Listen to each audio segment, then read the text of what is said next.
The MLB Gambling Podcast on the Sports Gambling Podcast Network is brought to you by Edge Boost. Edge Boost enables you to double your bet with no interest.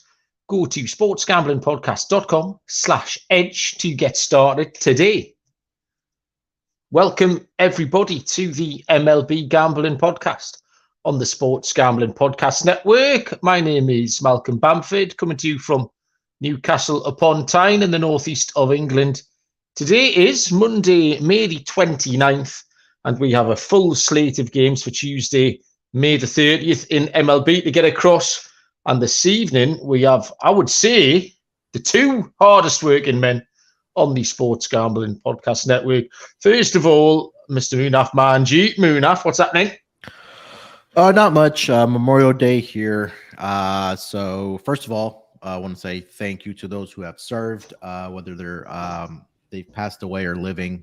Wouldn't be able to do what we do without the service to the country. So thank you for that. And also we had day baseball today as well. So it's been a good day. Got a couple winners across the board so far. So hopefully we can continue the momentum on to the Tuesday games. Just when we were playing the little introduction there, Munaf, you seem to be giving yourself a little slap around the face to liven yourself up. Is the baby winning the battle at the moment? Has he got one up on you? He's like minus 25,000 right now on me. Oh, right. He's got you right where he wants you already. Well, get used to it, mate. And our third wheel tonight, an absolute pleasure. I've just been explaining that the last 500 interactions that me and Scott have had together are always at the exact opposite ends of the clock. I send him a message in the middle of the night, and he sends me one 12 hours later, like a little thumbs up. But we actually get to talk tonight. It's Mr. Scott Reichel. Scott, how are you doing? Yeah, doing pretty well. Looking forward to going through the card for Tuesday. Bit of a weird baseball day because we've had 4 completed games today and 4 shutouts, which I don't think I've ever seen before. Maybe you can tell me if you can recognize that happening before, but 4 finals and 1 team did not score in every game. That's a little weird, isn't it? I know Munaf said, we've had a few games across the line already. I've had a couple of winners as well, Munaf. I took the Rangers in play. I think they were the 5th inning when the score was tied, got them at minus 120. The Guardians-Orioles first 5 under was like free money. Logan Allen absolutely shoved in that one. Tyler Wells pitched really well as well. Cleveland broke it later up. I know Scott had his heart broken by the Chicago Cubs beating Tampa Bay 1-0. Marcus Stroman threw a complete game shutout and very much enjoyed himself. My breakdown was the Cubs bullpen. They're going to probably keep the game close. The wind was blowing in Wrigley, so it's supposed to be a really ugly game. But I thought, you hang in there, let the Cubs bullpen implode. And unfortunately, I'm still waiting for that bullpen to implode because they didn't pitch. So that didn't really absolutely. Stroman was just great, but either way. And then the other one, the Kansas City Royals somehow shut out the St. Louis Cardinals, although that does Adam Wainwright fell very much into the old man fade system that I've been employing recently. So yeah, the Royals should have the Cards 7-0. I'm sweating at under 4.5 in the first 5 between the Twins and the Astros. Couldn't be 4-0. So I'm just half a run on the right side. I need another 9 out, so that one's in the balance. But yeah, ahead on the day, so we will take it. Tomorrow, Tuesday, there is no baseball at all for me to enjoy. So we will start with a 6:40 Eastern first pitch between the Texas Rangers and the Detroit Tigers. Martin Perez, left-handed pitcher, goes for Texas, and Alex Faedo takes the ball for Detroit. Minus 140 on the Rangers, plus 120 on the Tigers. Total is set at 8.5, and we will come straight across to Scott to break this one down for us. Yeah, so just to go through some notes here, Perez has been really good all season long. He's been good lately as well. Last 2 starts, 14 innings pitched, 4 runs total. Divided it up amongst pretty evenly because he went 7 innings, 2 runs in each of the last 2. And Faedo has been okay, been decent at home though. 12 innings pitched, 3.75 ERA. Meanwhile, the Rangers have been playing some good baseball lately. They've won, I believe, 5 of their last 6. For me, though, I do think there's some value on Texas if you want to just back the better team. We know how good the Rangers' offense has been. Perez has been solid. But I do think the under actually has some value at 8.5. Detroit has been playing better lately, but offensively, they're, I'd say, mediocre at best. And Texas won the first game 5-0. But I think both starters can actually offer something here. And I feel like this number is a little bit high. I'm going to lean to the Rangers and lean to the under. Yeah, the Alex Faedo his numbers initially, if you just have a little glance at them, it could put you off a little bit. But he's a pitcher. He's one of these A, rookies, and B, Detroit players that Noah would turn us on to regularly. And he's pitching to a 0.74 whip, which is more than acceptable. So if he's not letting too many runners get on base, then Texas are going to struggle. Texas just score runs for fun. I could see this being a very similar game to today's game, the game I just watched this afternoon, where Detroit kept it tight for 5 or 6 innings. Ultimately, the Rangers lineup will get to you because that's just what they've been doing. So, yeah, I like Texas and also the under. So, yeah, I'm exactly on the same page as Scott. Munaf, what did you think? Yeah, I agree with you guys. Just to add on to the Detroit Tigers offense, they are bottom in the league in most statistical offensive categories against left-handed pitching. You take a look at team batting average, number 29 out of 30 teams, WRC plus. They are number 26 out of 30 teams. So not very good. And Martin Perez did have one start last season against these Detroit Tigers, 7 innings. So they only allowed 1 earned run in that span, and I do believe that Texas did get the victory in that game. 3-1. So again, Malcolm, you said probably something similar to what we saw today. 4-1, low scoring. Texas gets the win. I wouldn't mind getting on their run line here either. No bother. The comment section, live and kicking as always. Some of the usual faces in there. Captain Insane, OTV, DVJ, Blaine, Svi. Good evening, gents. How you doing? By all means, stick your picks in the chat, and we will shout them up as we go. Next game on the card is 6:40 Eastern first pitch. The San Diego Padres at the Miami Marlins. Left-handed pitcher Ryan Weathers for the Friars, and Sandy Alcantara goes for Miami.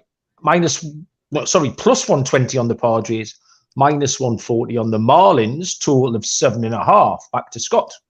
Yeah, so for this one, even though Alcantara hasn't exactly been great this year, he's still better than Weathers. It's not even close. And as a Yankees fan, I did see a decent amount of the Padres over the weekend. Damn, that bullpen's bad. Like, really, really bad. I watched them on Sunday, and Darvish got shelled. The bullpen came in. They weren't great either. But the Padres are just, every year we have a couple of teams that have a bunch of money, they spend it all, and they disappoint. And I feel like San Diego is just the perfect example of that. But you have Alcantara at home. Marlins off a sweep. Nice sweep there against the Angels in the West Coast. Now they're returning home. Alcantara can give you potentially 8 shutout innings, maybe 9 if he's back on track. But I know he's been a bit underwhelming this year. But look at the actual numbers here. Weathers' last 2 appearances, 11 2/3, 6.17 ERA. San Diego's also lost 7 of their last 11 games. It feels a bit cheap to get Alcantara at this price. I'm going to take Miami. So, yeah, Miami there. And, yeah, he's right. Ryan Weathers is really quite tricky to back. And his last 2 road starts have been absolutely terrible as well. I'm not sure Alcantara's still got it. Like, he's walking far too many batters, which is kind of an indication of where he is. I thought the 7.5 was a little bit too low here. I thought both pitches would be good for a couple. And then Scott's just made the case for the bullpen as well. So, yeah, over 7.5 for me in that one, Munaf. Yeah, I like Sandy here and the Marlins as well. Kind of going back to what I talked about, left-handed pitching where Tigers have struggled, but the Marlins have actually been really good against left-handed pitching so far this season, at least from a statistical standpoint. 307 batting average over the last 2 weeks against left-handed pitching. WRC plus it's at number 7. Slugging percentage is also at number 6. So they're doing very well against left-handed pitching. Sandy, I know he hasn't been the guy that he was last year in Cy Young form. I mean, you're only going to regress about how well he did pitch last year. But at this price, I do like Sandy here at minus 140, I think the number was, if I'm not mistaken, or minus 145 now. So I'll take the Miami Marlins money line here. Next up, 7:05 Eastern, the Cleveland Guardians and the Baltimore Orioles. Cal Quantrill takes the ball for Cleveland, and Kyle Gibson goes for Baltimore. Plus 125 on the Guardians, minus 145 on Baltimore. Total is set at 8. Just before we get into this one tonight, Chris in the chat pointing out that Logan Allen was absolutely outstanding again tonight. Looked like a Cy Young candidate. What I thought of Logan Allen tonight was he just looked like someone who spent the last couple of years dealing with the pitch clock, etc. He was just completely and utterly unfazed. He had such a lovely rhythm. And you can see people are comfortable with it compared to some of like my old guy fade people who were struggling. And Logan Allen just looked really, really sharp tonight. Just a lovely rhythm to what he was doing. For this one, Cal Quantrill was hit for 6 earned runs by the White Sox last time, and then 3 each in his 2 starts before that. Kyle Gibson absolutely shoved against the Yankees last time out. Pitched 7 innings, only gave up 2 hits and no earned runs. I have been prepared to fade Baltimore lately, but not this time. I was disappointed with their offense tonight, actually, but I think they'll have an easier job against Quantrill than they did against Logan Allen tonight.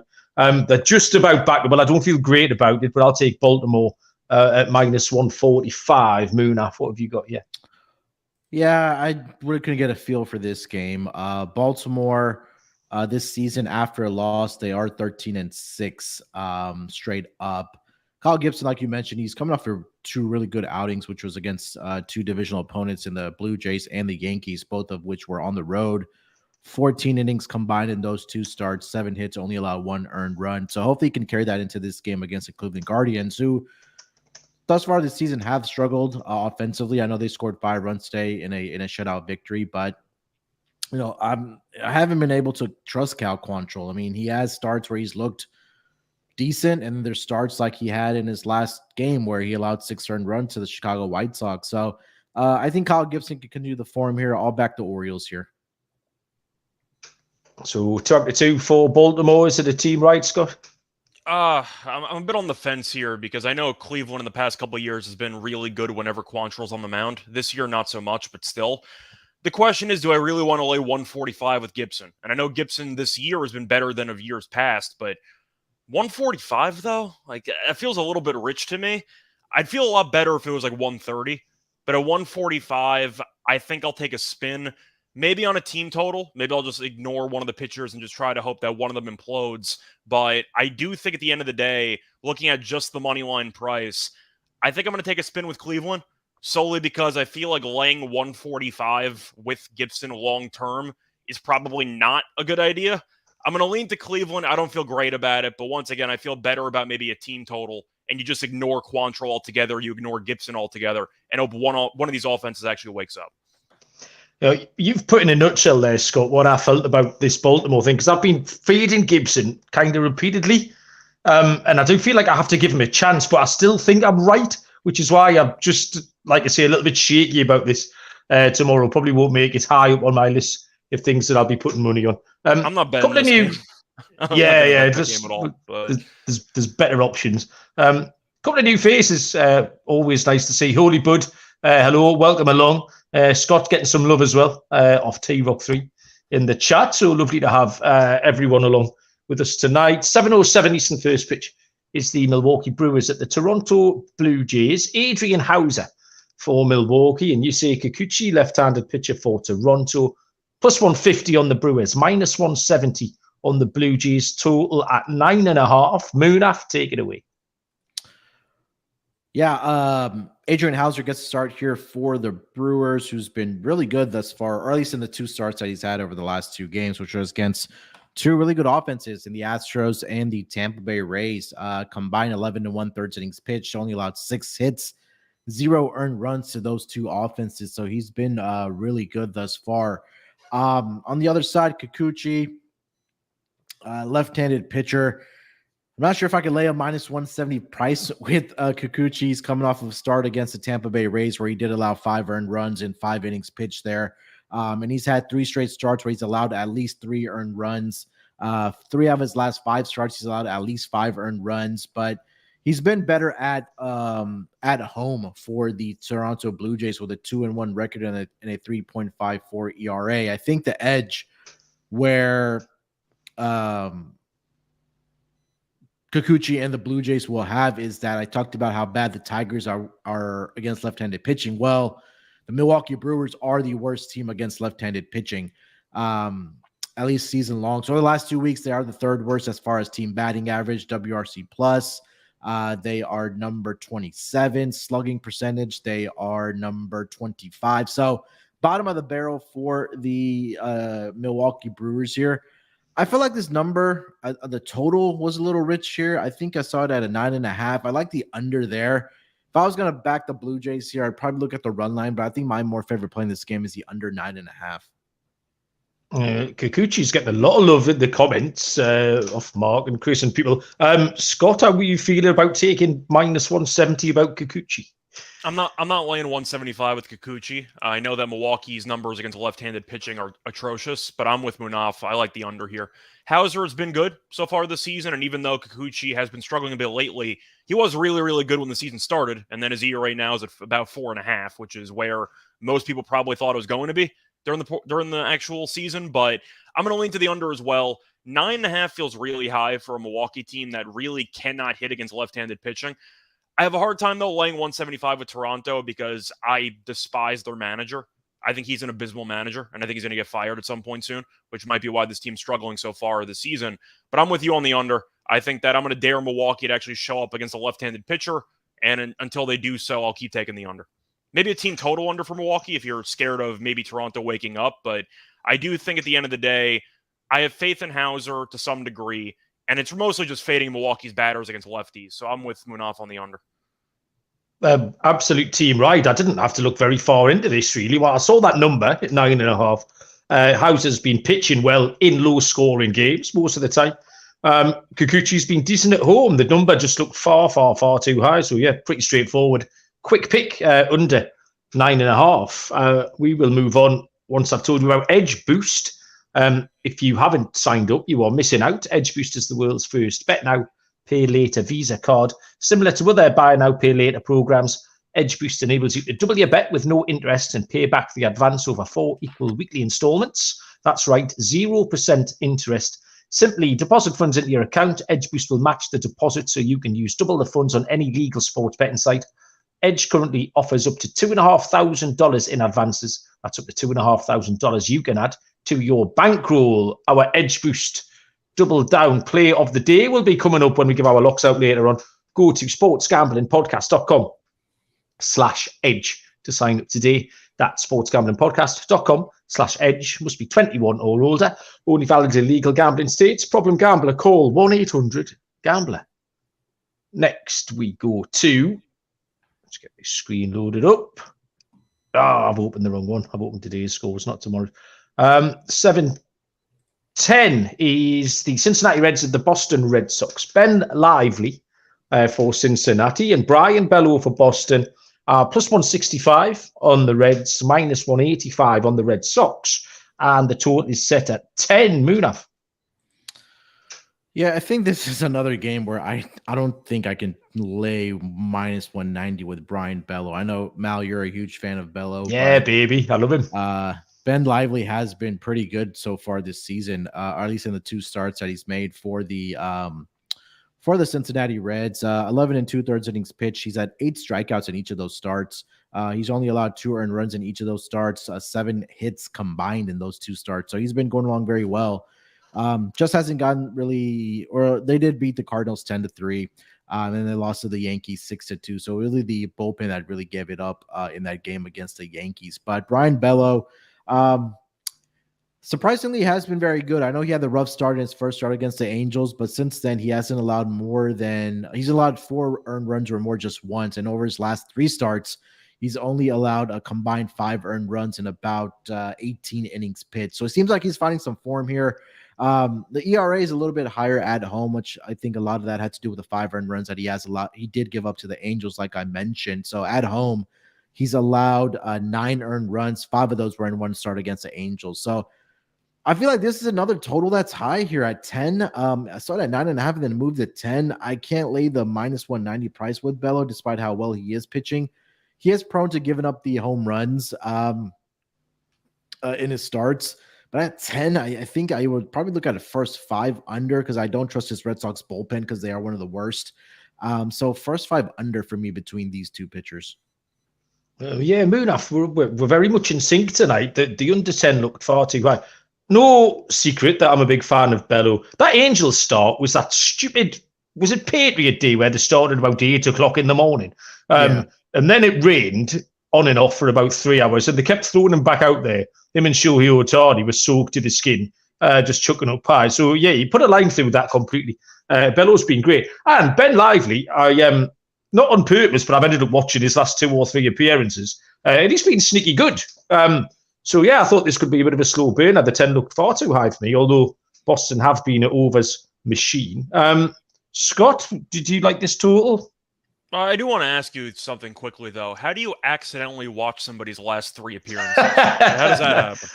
Well, it just depends on what time stuff's happening. Do you know what I mean? Like, because a lot of what happens is I'm in bed. So if there's an early game, it just so happens that Ben Lively's been on a lot. I'm like, oh, it's Ben Lively again. So yeah, I've accidentally watched it. I accidentally do quite a lot of things, Scott. You learn this. I was going to say, because, 1 or 2 times, that's fine. But like 3 straight starts, that seems to be going out of your way. I just sound like something I should be saying in court. Scott's just disappeared as well, Munaf. Was that you? Have you pulled the plug on him, Munaf? Oh, he's back. I did not know. He probably just got disconnected. He's back. I'll add. There we go. I didn't accidentally do that, in case you're worried. Joey D has arrived in the chat. Good evening, Joey. How you doing? Scott, we lost you, but you're back. How you doing? I think I lagged out there for a second. Sorry about that. Before this actual start, I think I agree with you guys. I think this total's a bit too high. Bellows' overall numbers aren't great, but the last couple of starts, he's been really good. I mean, just to go through the numbers here, 7 innings, 2 runs, 5 innings, 1 run, 6 innings, 2 runs, 5 innings, 2 earned, and 5 innings, 1 run. So yeah, he's given up less than three runs in 4 of the last 5 starts. So I do think this number feels a bit high.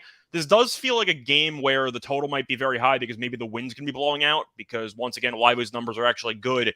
The home runs are an issue, though. When you're looking at the actual home runs per inning averages for both guys, they're kind of neck and neck with each other. So you got to hope nobody's on base when they give up a couple of home runs, maybe. But I'm going to lean to the under here. I do think, though, I'm going to lean more to the first 5 under, as you said, because I don't really trust the bullpens for either team. Cincinnati did well this weekend against the Cubs, scored a bunch of runs, won a couple games there. But if you want to look at Boston's offense for the last couple of games here, I know they were on a long road trip. They've really been brutal offensively. I just want to read off some of the numbers here, just game by game during that road trip. So these are the numbers scored over the past week or so. 2 runs, 7. 3 runs, 0 runs, 1 run, 0. So they've scored less than 4 runs in 6 of their last 7 games. I'm going to go with the under. Boston has been a good over team all year long, but I feel like a lot of this number is based on the overall body of work instead of the recent results. But Boston, once again, they have not been hitting the ball that well lately, so I'm going to go with the under. Okay, love that. Everyone's on the under. 7:10 Eastern first pitches. The Philadelphia Phillies at the New York Mets. Ranger Suarez, left-handed pitcher for the Phillies. And Kodai Senga will go for the New York Mets. Plus 110 on the Phillies, minus 130 on New York. And the total is set at 8.5. Ranger Suarez is now 3 games into this season since his belated appearance. 0-1 with a 9.82 ERA. All 3 starts have been poor. Rusty doesn't quite do it justice. He's pitched 11 innings, given up 17 hits and 12 earned runs. Senga had a couple of wobbles on the road, but he has been great at home. He started 4 games at Citi Field with a 1.57 ERA, including a start against Tampa Bay last time out, which he only gave up 1 earned run. The Mets haven't been winning, but they have been scoring runs. I know they've been in Colorado for 3. They've scored 32 runs in the last 4, but they did score 10 the day before they went to Colorado in a game with the Cubs as well. Alvarez suddenly hitting well the catch. Philly struggling, 11-18 on the road. And the Mets owned Philly last year at all. This is the first time they've seen them this year. 14-5 was the series record last year. And if you wanted a little bat and prop, it's not going to win any prizes for originality. But Pete Alonso hit 6 bombs off Philly in 2022. And he's hitting them for fun already this season. This is a great spot for the Mets here. I think minus 130 is a very workable price. So that'll be on my list of things to bet. Scott. Yeah, for me, it's either I'm going to go with the Mets and the over here. You mentioned how Suarez, people kind of waited to actually make an appearance. Should have been more belated because he's been really, really bad. So I'm not going to back Suarez at all. I think the Mets tee off on him. And until I see Suarez have even a decent start, I'm going to fade him entirely. Senga's been good at home, and he has a 1.57 ERA at home. But I do think Philly can get to him, and the Mets bullpen has been a bit underwhelming lately. So I am going to lean to the over. I think it's mostly going to be the Mets, though, with a little bit of lean to the over there. But I think Senga is good enough to get the job done. But I do think Philly has enough weapons to make life difficult at times for him and that bullpen. So I might just be all over the Mets team total over here. Suarez is just not, simply put, not very good. And when you don't have a 95+ mile per hour fastball to rely on, and you're throwing mostly junk, that's not going to go well in 2023. And the Mets kind of tee off on him, and I think that as a result, you'll see the Mets probably break it open in this game. I wanted to quickly pull up the Mets' numbers against left-handed pitching. It's mediocre. They're tied for 18th in OPS against lefties, but it's mostly just fading Suarez. I can't trust this guy, so I'll go with the over, and I'll go with the Mets. Munaf, you on the same side? Yeah, it's probably Mets team total, whether it's first 5 innings or full game here. Senga, if you just look at the home road splits, like, both you and Scott mentioned, it's a night and day difference for him. 25 innings on the road, 17 earned runs allowed, 23 innings at home, only 4 earned runs allowed. Now, I know he's faced some of the weaker offenses at home. Outside of the Rays, it's been the Rockies, the Nationals, and the Marlins at home for him. So I think it's more just a fade of Ranger Suarez. Team total overs as well. Hopefully it comes in at 2.5 for the Mets, and then a full game of 4.5. So I'll be on those overs. Yeah, all the watchers are in agreement as well. Everyone likes the overs there. 7:45 Eastern first pitch is the Kansas City Royals at the St. Louis Cardinals. Zac Greinke for the Royals and Miles Mikolas for the Cards. Plus 160 on Kansas, minus 180 on St. Louis with a total of 9. Zac Greinke, 1-5 on the year, 4.55 ERA. He's pitched all right lately. 2.73 ERA in his last 5, including 2 decent road starts, which generally speaking has been his Achilles heel. He's got a career 3.31 at the Cards as well, so not an awful lot to worry about. Miles Mikolas is 3-1 on the year with a 4.23 ERA. His last 5 starts, 2-0, 2.40 ERA, including 7 scoreless against Cincinnati last time out.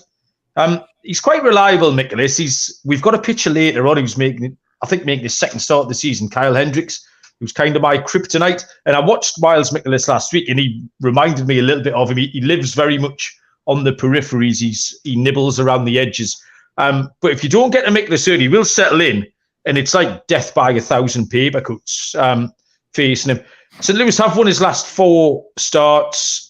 Kansas City got their 1 today, and that'll probably be them for the series. So I think St. Louis on the run line here. I'm not sure Greinke is that reliable away from home, so I'll take St. Louis on the run line. Munaf. Yeah, I agree with everything that you said. Cardinals have won 4 straight starts with Mikolas starting. Zac Greinke has been a guy that I want to fade when he's on the road, but he hasn't given up the runs, but at the same time, the Royals haven't been able to win those games either. They've lost 3 straight starts, 2 of which were against the White Sox and the Brewers when Greinke did start those games. So I know the Cardinals have been really bad this year, but I think this is a spot for them against one of the worst teams in the MLB to get some wins here, especially with Greinke on the mound here. So I expect the Cardinals to tee off, but I really like the form that Mikolas is in, like you mentioned, over his last, 4 games. He's been really good. So Cardinals run line is probably the way that you want to look at it. I think that if they do win by margin here, but wouldn't be opposed to a Cardinals team total over in this spot either. Scott, Royals at Cards. Yeah, Greinke has been atrocious on the road, 6.66 road ERA. Having said that, I'm not laying 190 with St. Louis. I don't care who they're playing. Like that's an insane price for a really bad St. Louis team. I know the Royals have been worse, but still, I think the way I'm going to go about it is taking the Royals team total under. I'm just going to completely ignore who's going to win the game, and I think I'm just going to focus on the recent form of Mikolas. And you said that he's been really good. Also going to throw out that the Royals are really bad offensively on the road. In fact, they're so bad, they're dead last. They're averaging 3.44 runs per road game. So they can't score in other stadiums. And I do think because of that, I'm going to stay away from Greinke's recent form. I'll ignore him entirely. I'll ignore the minus 190 price or whatever the run line price is going to be. Just give me Kansas City team total under. I'll back Mikolas and Mikolas only. And that's how I'm going to go about it. 8:05 Eastern first pitch. The Tampa Bay Rays at the Chicago Cubs. Shane McClanahan, left-handed pitcher for Tampa Bay, and the aforementioned Kyle Hendricks goes for the Chicago Cubs. The Tampa Bay Rays are minus 180. The Cubs are plus 160. We have no total. And who's got this game? I think it says Munaf. Yeah, I got it. Yeah. McClanahan, like you mentioned, gets a start here for the Tampa Bay Rays. I think a Cy Young favorite for a reason. I think he is a Cy Young favorite in the American League, if I'm not mistaken. He should be. But he's got a 1.970 ERA, 8-0. He should be the Cy Young favorite. 8-0, and he's 4-0 on the road, 4-0 at home. The ERA is a little higher on the road with at 3.00 versus at home with that 1.22. But I think this is a good bounce back spot here for the Rays after losing 1-0 here tonight or this afternoon against the Chicago Cubs. In games after a loss, Tampa Bay Rays are 11-5 straight up. With a 68.8% winning percentage there. Kyle Hendricks, like Malcolm, you alluded to, this is going to be his second start of the year. Last start was against the New York Mets, where the Mets did win that game 10-1.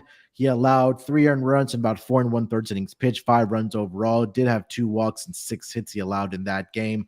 So I think I do like the bounce back spot here. You probably want to take a look at the Rays run line here, -1.5. You get all 9 at bats with the road team here in the Rays. So I'll probably look at a stack here with the Rays, -1.5 on the run line and team total overs as well. Scott, how did you feel about this? Yeah, for me, I think Tampa's going to kill him. The only question is, how do I want to bet it? Because you're waiting for Tampa to break out offensively, but with the Cubs, I do have to automatically look at the weather report, and it's supposed to be another wind blowing in-game at Wrigley, so expect another rock fight. But Hendricks still not great. I at least have not been impressed by him for the last couple of years, to be honest. But McClanahan's great. I don't think the Cubs are going to score against him.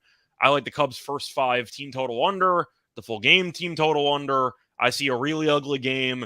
I see like a 3-1 final, something like that. So I guess the full game under 2.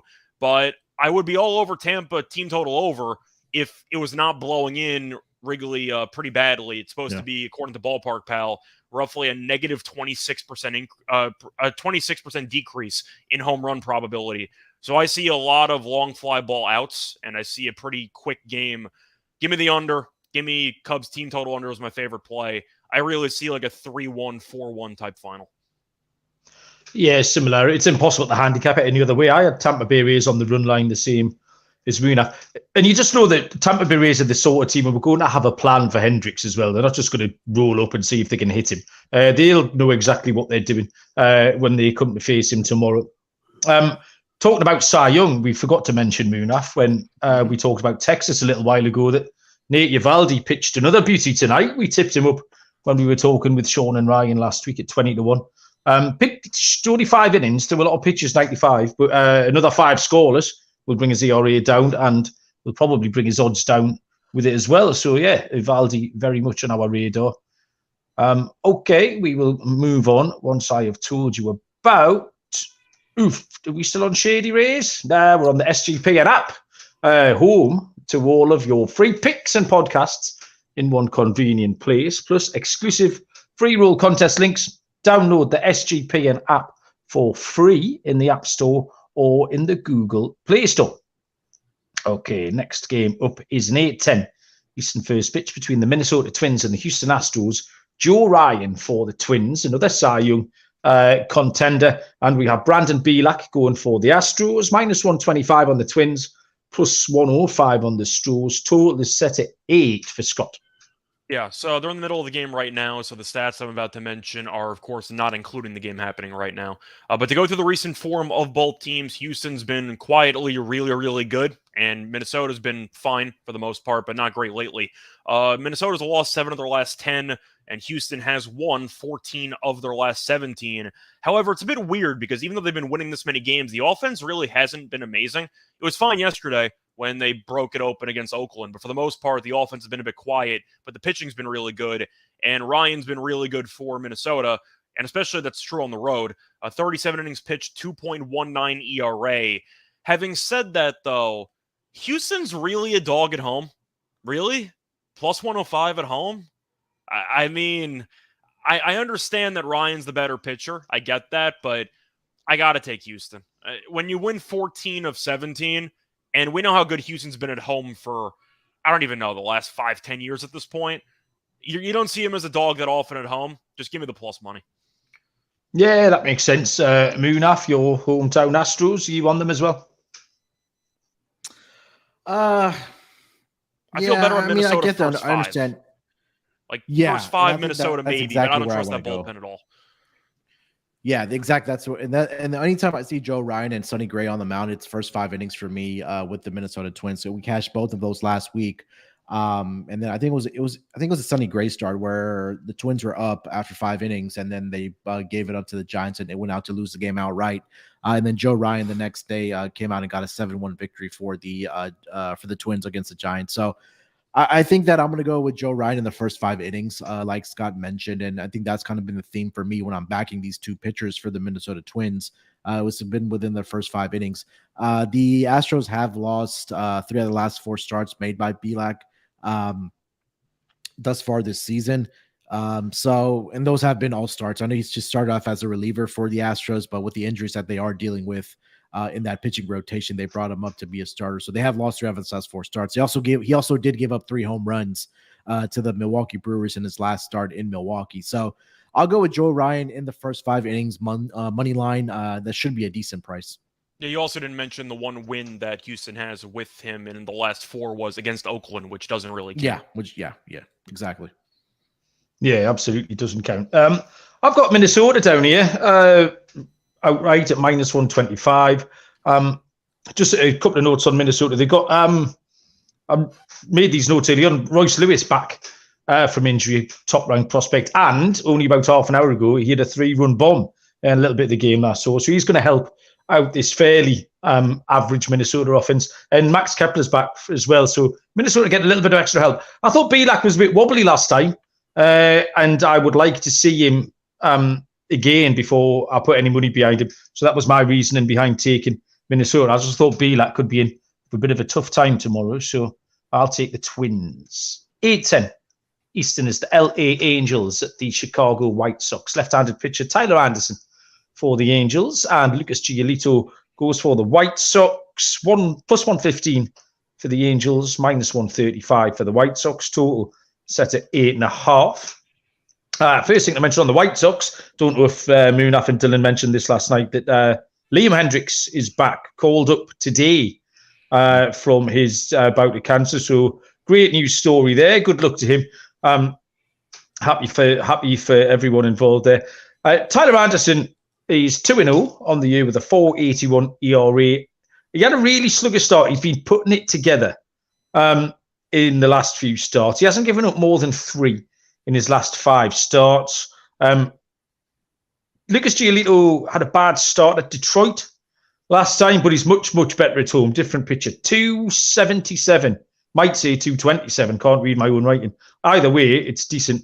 He hasn't faced the greatest oppo, but the Angels are on a bit of a skid. They've lost 3 in a row. Scott mentioned earlier they were swept by Miami. I thought this had the look of an under about it. Again, the number was too high, 8.5. I trust Giolito at home. Anderson's putting it together. And neither offense, I mean, the Angels have obviously got all the potential in there, but they're so streaky. It was only sort of 10 days ago they got themselves 5 or 6 games back above 500, and then all of a sudden they've reeled their way back down to, I think they're maybe 1 game above 500, 2 games, above 500. But they're just, every time you think they're going to get away, they're sucked back into it. So yeah, they're on a little bit of a downturn at the moment. So I thought that under 8.5 would be my play here, Scott. I think if I was going to take an under, it would be the first 5 because Chicago's bullpen, I want nothing to do reasonable with at any point.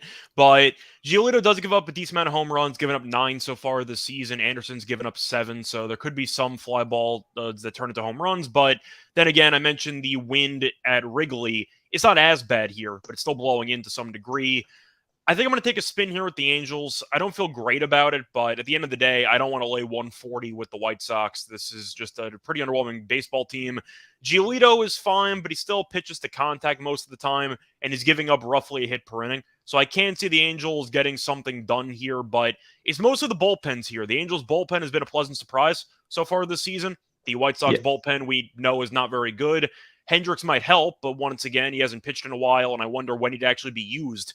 Is he just going to show up as the closer in his first appearance? Like, I doubt it. So I don't know what his role is going to be. I'll take a spin of plus money with the Angels. It looks like a coin flip game. So with that being the case, that feels like a good spot to take the Angels. Plus, Insane was mentioning it, but I believe Giolito walked 7 guys in his last outing. and he only pitched like 3 innings. So that's not exactly good for his control. I'm going to go with the Angels. Yeah, fair enough. Munaf? Yeah, this was a hard game for me to handicap as well. Giolito, like Scott mentioned, it does give up the home run ball. He's allowed at least 1 home run in 5 straight games. And now you have batters like Mike Trout coming into your ballpark, Shohei Ohtani coming in, Taylor Ward. Those guys can all mash. Giolito is a guy that you do want to trust when he's at home, because if you just look at the home and road splits, 2-1 with a 2.27 ERA at home, on the road 1-3 with a 5.68 ERA. So, and traditionally over the past several seasons, that Chicago, at least the White Sox, have been the team that you want to back when they're facing left-handed pitching. But that really hasn't been the case this year, because they're just below league average as far as statistical categories against left-handed pitching. So for me, it's probably Angels as well. If this number was cheaper on the White Sox at like around -125, -130 in that range, I would pull the plug on the White Sox. Maybe it does come back down a little, but right now at -140, I couldn't get behind it. Okie doke. Kaysen has joined the chat. Kaysen's flirting with me in the chat, it seems like, actually. You're making me blush, Kaysen. Good evening. Shut up. You got a groupie. Yeah. Yeah, don't knock it. I'll take anything at my age, mate. This physical condition I'm in, I'll take anything I can get. 9:40 Eastern first pitch is the Colorado Rockies at the Arizona Diamondbacks. Kyle Freeland, left-handed pitcher for the Rockies, and Zac Gallen goes for the Snakes, who are a prohibitive -210 favorite. Colorado +185, total set at 8.5. Already seen some Gallen chat in the comments section tonight. Munaf, what have you got? Zac Gallen Day, man. I love Zac Gallen Day, especially at home. I mean, he's just been so dominant at home this season. 5-0 with a .77 ERA. He's pitched 35 innings, and he's only allowed 3 earned runs, 47 strikeouts to 4 walks at home. Hasn't allowed any home runs at home thus far this season as well. And it's been on the road where he's gotten into trouble, because he's allowed 19 earned runs on the road, where he has a 5.40 ERA. So a huge night and day difference for Zac Gallen at home and on the road. He's done fairly well against the Rockies at home. I think he's had 6 career starts against the Rockies at home, and in those 6 starts, he's 4-2 straight up and 4-2 on the run line. Kyle Freeland, not a guy I want to trust at all. I know he hasn't been too bad this season. 4-5 record with a 3.86 ERA. The 3 of his 5 losses actually have come on the road, where he is having a 4.71 ERA. 11 earned runs allowed in 21 innings on the road. I'm going to trust Zac Gallen here. He's been dominant at home. I think that continues here. I'll take the run line -1.5, -110 is what I'm currently seeing right now. Or it's up to -115 now for Zac Gallen and the Arizona Diamondbacks against the Rockies. Okay, Scott, is there any other way of handicapping this? Arizona's pretty mediocre against lefties, so I think that's going to bode well for them. We know Colorado every year is really bad away from Coors. This year, they're also not great in Coors, so it kind of balances out. But Arizona, solid team so far, 30-23. They're only a game and a half back of the Dodgers. They're potentially going to be 16-12 at home if they win the game today. Rockies are on the verge of maybe being 9-17 on the road. I'm taking Gallen on the run line. Gallen's one of my favorite pitchers. He has been for a couple of years. I liked him when he was with Miami. I remember watching him. He had the glasses on, and I'm like, this guy's actually pretty good, and they immediately traded him off. But I'm going to go with Gallen here. The Rockies on the road, I'll pass, and they have the much better starting pitcher here with Arizona. Give me the Diamondbacks on the run line. I ended up on the over on this, on 8.5. Freeland has had a couple of better starts, but he's way more suspect on the road. And I thought Gallen was quite hittable lately. So, yeah, I was taking a little chance on the 8.5. There's been plenty of runs in the game that's in play as we speak. I checked it maybe 10 minutes ago. It was 5-4 quite early on in that one. So, yeah, I'm happy to see more runs. I know it was at home, but Colorado did put back the ball quite well against the Mets this weekend as well. So it's 7-5, by the way. Yeah, that's cool then. So we'll carry on with the run scoring series tomorrow. We'll get over the 8.5. 9:40 Eastern first pitch is the Atlanta Braves at the Oakland Athletics. Bryce Elder goes for the Braves, and JPCS, left-handed pitcher, We'll go for Oakland, minus 250 on Atlanta, plus 210 on Oakland. Total set at 8. Munaf, you all Oakland here? Braves run line next. What's wrong with you, man? I mean, what you really want to get into a handicap about the Oakland A's and the Atlanta Braves here? Okay, I'll do it. Here we go. All right. So Bryce Elder on the season 3-0 with a 2.01 ERA. On the road, he's 3-0 with a 1.93 ERA. JP Sears hasn't been too bad over his last 4 starts for the Oakland A's, but overall 0-3 with a 4.70 ERA. Hasn't recorded a win just yet for the Oakland A's. And then you take a look at the batting numbers for the Atlanta Braves against left-handed pitching this season. They are number 1 in team batting average at 312. They are number 1 in on-base percentage at 372. They're number 2 in slugging percentage at 570. They are number 2 in OPS at 942. And in WRC plus, they are number 2 as well. So I think this is going to be a series where I would not be surprised where the Braves put up at least 7 runs in every single one of these games starting on Monday evening and then carrying into Tuesday and then Wednesday. I just think this is going to be a smash spot for the Braves all at least Monday through Wednesday for the Braves. So I can't look at it any other way. -1.5, -135 for the Braves, and probably look at taking their team totals to go over as well. Scott, do you have a different angle in at all? Not really. If I was going to, I would maybe consider, I don't know, like Oakland, something in the first 5 if you actually have faith in Sears, but I can't. Oakland is the worst team I've ever seen. And I mentioned this about a week into the season. You could tell during the offseason that they were blowing the whole team up and getting them ready to move to Vegas. But this is otherworldly how bad they are in terms of every metric imaginable. They have the worst run differential through the first, 50 games, arguably, in, the history of the sport. It is bad. When you have numbers that are comparing to, 1895 baseball teams, that's not good. Oakland is also bad everywhere. They are 5-23 at home, which means they are 5-22 on the road. So it doesn't matter. They have 10 fans that show up at every game. So the tickets are pretty cheap, but nobody goes anyway. Oakland's lost 11 straight. Atlanta, we know, is a great team. Elder's been really good. I got to go with the Braves on the run line. Even if Oakland does get a decent start from Sears, they also have the worst bullpen in the league, which doesn't help them out either. So give me Atlanta. Oakland once again. There's a serious conversation that needs to be had. Are they going to reach 40 wins? Is there a chance they win 38 games? I'm not sure they reach 40 wins. So Insano asked how many wins do they get. He said high 30s. I said 25. I'm just saying, when I was thinking of bad teams a couple of weeks ago when I was on the show making a spot start on the podcast, I remember the 04 Tigers won I think 42 games, something that was really bad. Yeah. I don't think they're getting to 40. This is actually the worst team I've ever seen play the game. I got to go with the Braves here.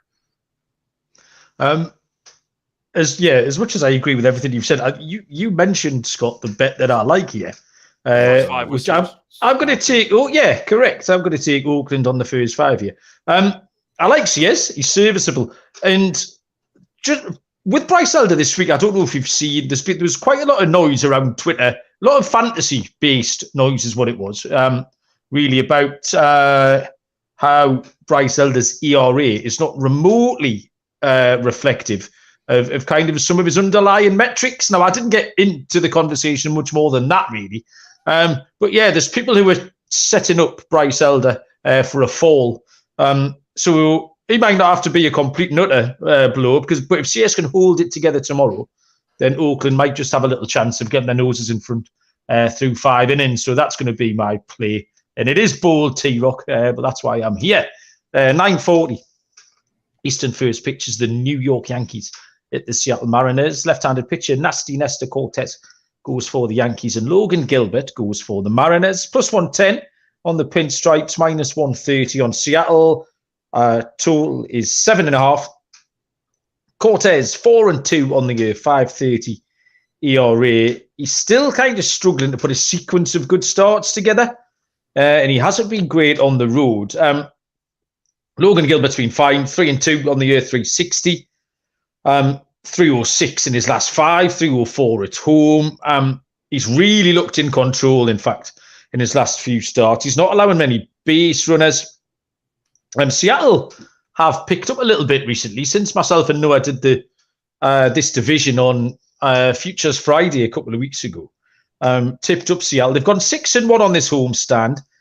They have a winning percentage of 640 so far on the month, which I think is the third best in MLB.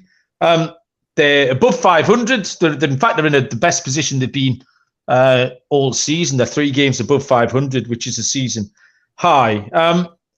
So yeah, I like Seattle. They're not hitting left-handed pitching well. That is an issue. I like Seattle here in a low-scoring game. So I would happily take the under 7.5. I would take Seattle. If you're feeling a bit frisky and you want to parlay them together, I wouldn't put you off that either. So yeah, that's my reading of that one. Scott, Yankees at Mariners. Yeah, for this one, I'm kind of on the fence either way, but Cortez's numbers are pretty fascinating because he has a 5.3 ERA.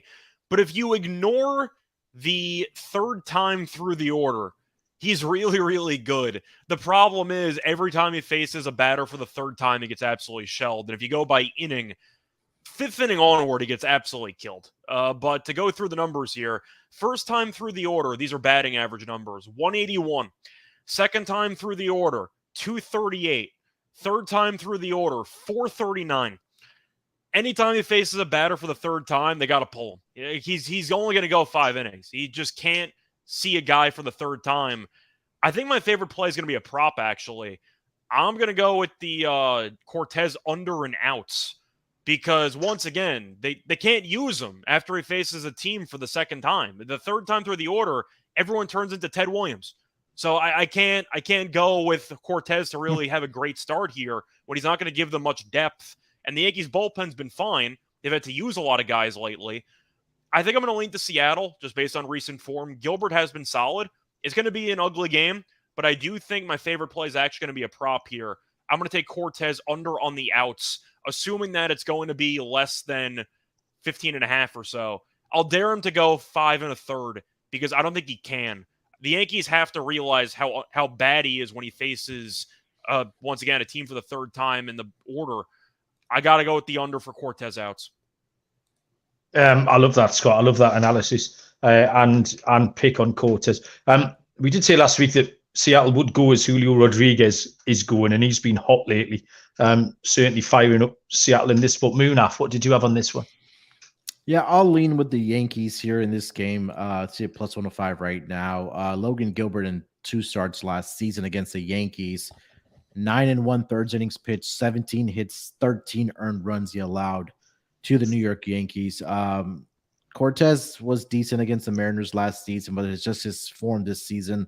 Like Scott mentioned, whether first 2 times through the order, he's great. Third time is where he gets into trouble. So, but the Yankees have won 3 of his last 4 starts. I would probably look at a Yankees team total over here. Again, the road team, you get 9 at bats. Logan Gilbert at home, 1-2 with a 3.04 ERA. But I think the numbers that I saw in his 2 starts, like I mentioned, against the Yankees last year, are a bit overwhelming for me to not ignore. So give me the Yankees team total over here. I'll take the Yankees money line as well. The penultimate game on the card tonight is a 9:45 Eastern first pitch. Well done, Munaf, joining in. The Pittsburgh Pirates at the San Francisco Giants. Pittsburgh have Johan Oviedo going to the mound. And the Giants have our only TBD pitcher on the slate. Nothing for the Giants. Ergo, no lines. Scott, we were talking off air. This might be an opener situation. They did something similar. Have you got much you can tell us about this one? Yeah, well, they tried the same approach on, I believe it was Friday in the opener against Milwaukee. Or it might have been Thursday. I think it was Thursday, actually. And they had an opener with Alexander who pitched an inning. Then Junis pitched about 2 1/3. And then Manaea pitched 1 inning out of the bullpen. They used about 5 or 6 different guys. It actually worked out. They didn't give up a run. I'm going to go with the Giants on the run line here. Simply put, they've been playing really good baseball lately, and I feel like people haven't really talked about it. But to go through the numbers here for the Giants, they have, just pulling it up quickly. They've won 10 of their last 13, and they're up by about 4 runs right now, so it might be 11 of their last 14. The Pirates have lost 6 of their last 8, potentially 7 of their last 9, and Oviedo's been good at home. Problem is they're not at home because Oviedo on the road so far, 25 innings pitched, 5.04 ERA. I'm going to back the Giants. I think the Giants have just been solid in general, and I do think that the Giants are a bit undervalued here. I think that them on the run line is probably worth a look, whatever the line's going to be. I'm assuming the Giants will be around, $2? $1.90? Probably. They're going to be a bit cheaper because they don't have an official starting pitcher. So I think it might be a good spot to get the Giants in for cheap on the run line here because the Pirates, we know the record is okay. Pretty front-loaded. They've been pretty underwhelming for the last month. Give me the team that's been quietly one of the hottest teams in the league for the last couple of weeks. Give me the Giants on the run line. Yeah, absolutely right, Scott, about how unnoticed the Giants have plotted their way through the last few weeks. And I think I've been as guilty as anyone of kind of lazily just putting them in with the teams that you know what to expect. Low-scoring team, Miami, the Guardians, the Brewers, these kind of below-average batting lineups. They're going to score 3 or 4 runs. Because they play in one of the most pitcher-friendly ballparks in the league, so... But yeah, they've been going really, really well. Michael Conforto's been outstanding. I don't mind Oviedo. I've got no pick on this game. I didn't have a pitch at a handicap, so I've got nothing much to add other than, like I say, the Giants have gone along under the radar and been playing decent ball. Munaf? Yeah, not much for me. I agree with everything you guys said about the Giants. Right now, they're in really good form and can't back Oviedo. No matter what the price is for the Giants, I'd probably back Giants on the run line here. Okay, final game of the evening, 10:10 Eastern first pitch. The Washington Nationals at the LA Dodgers. Jake Irvin for the Nationals. Tony Gonsolin for the Dodgers. Plus 245 on Washington. Minus 290 on the Dodgers. Total of 9. Scott, what can you do with this short-priced favorite?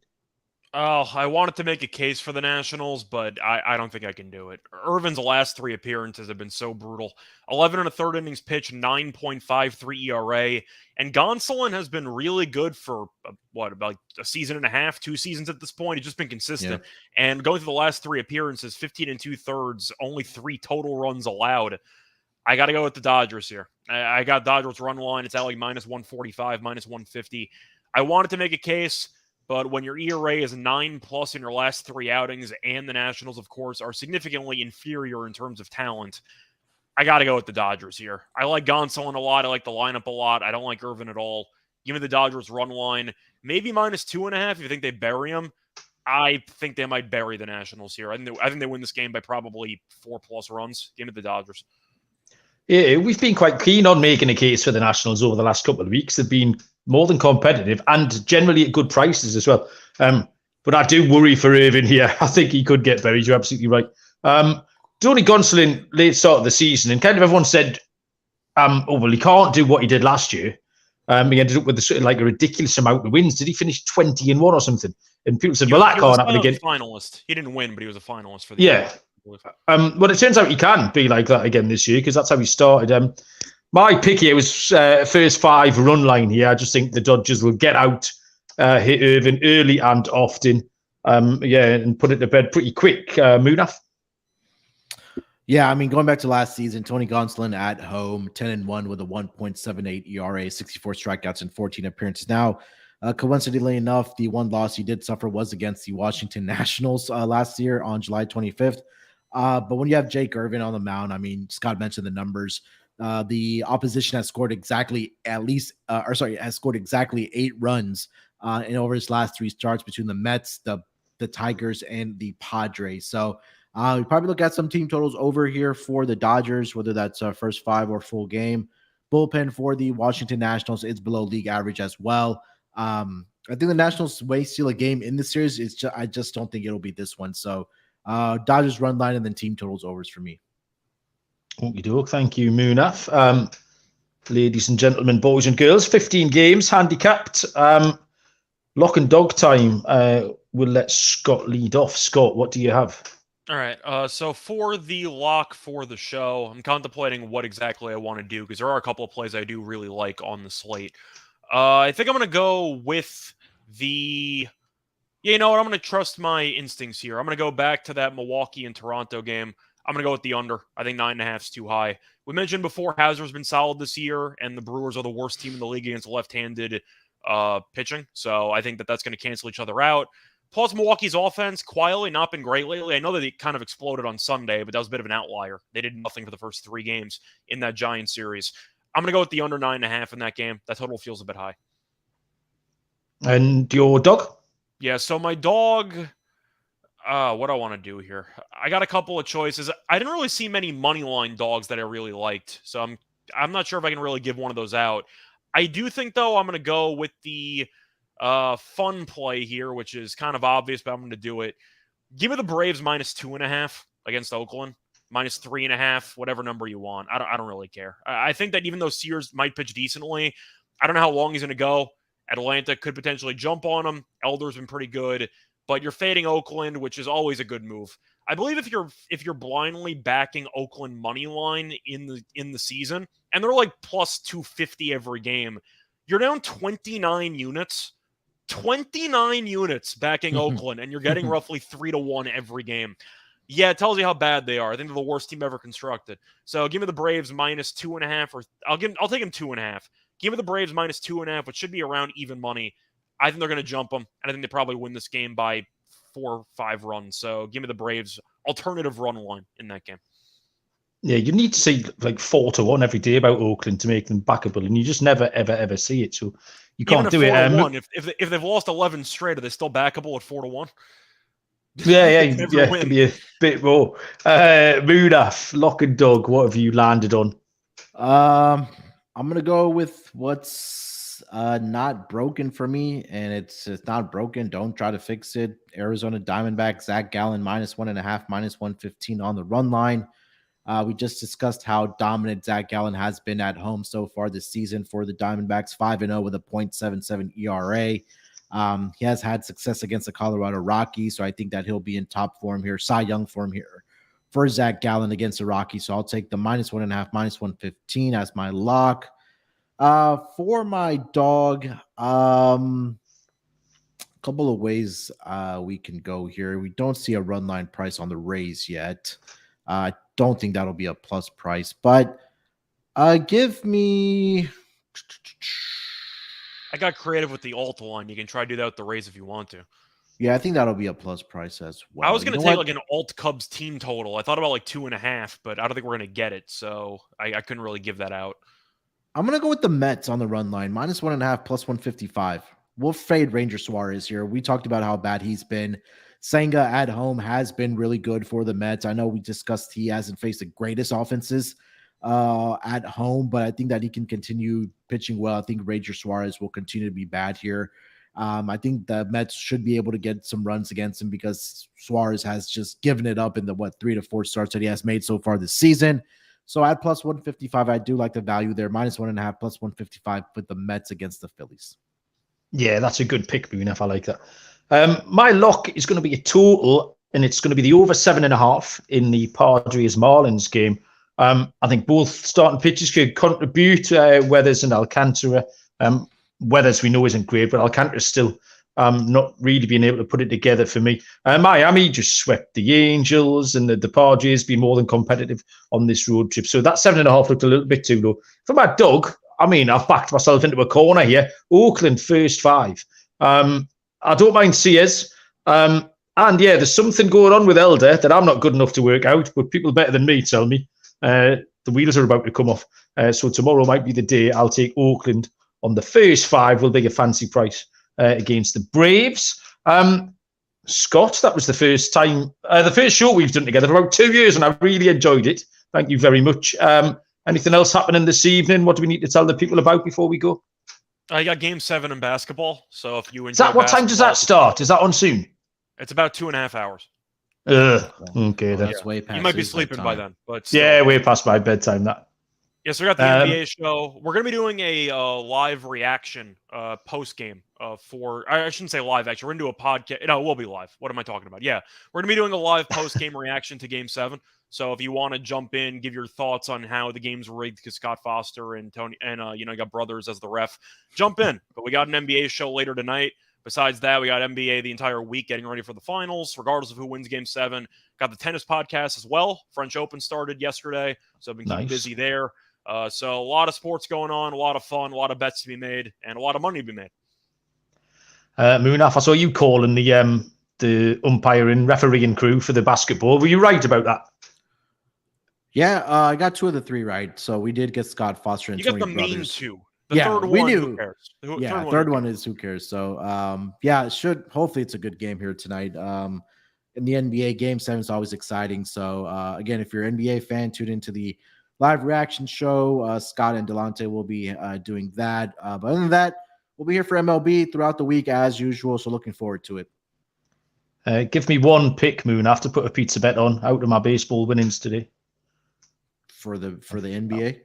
For the NBA, yeah. I'm going to wake up to a winner because of you. I've got my pen out. Do we just give him Heat plus 7.5, Scott? Oh, we can, unless you want to get creative. Do you want to give him a plus money play? Or no? Yeah, go for it. I don't have a plus money play in it, unless you want to go Heat money line. Yeah, we'll go Jimmy Butler 30 plus points. Jimmy, it's like an even money play. Write that down. 30. I'm writing it down right now. Smashing. Why not? Right. I'll look I know forward to Munaf wake up. because we talked about the game yesterday. Yeah, he's going to play the entire game. Perfect. Cheers. Yeah, the Premier League show will be back tomorrow night, where we're going to review the final day of the Premier League season, which was loads of fun yesterday. And then we've got the Europa League final on Wednesday and the FA Cup final on Saturday to preview. So keep your eyes peeled for me, and Baz will be around this week doing stuff. And thank you, everyone, in the comments. That was vibrant, as always. Loads of good information and good fun in there. So thanks to those people. Like, rate, review, thumbs up, 5 stars, all of that stuff. Thank you very much, Scott. Thank you very much, Munaf. We'll be back tomorrow, some incarnation of the team. Good luck with your bets. Until then, we'll see you down the road. Cheers.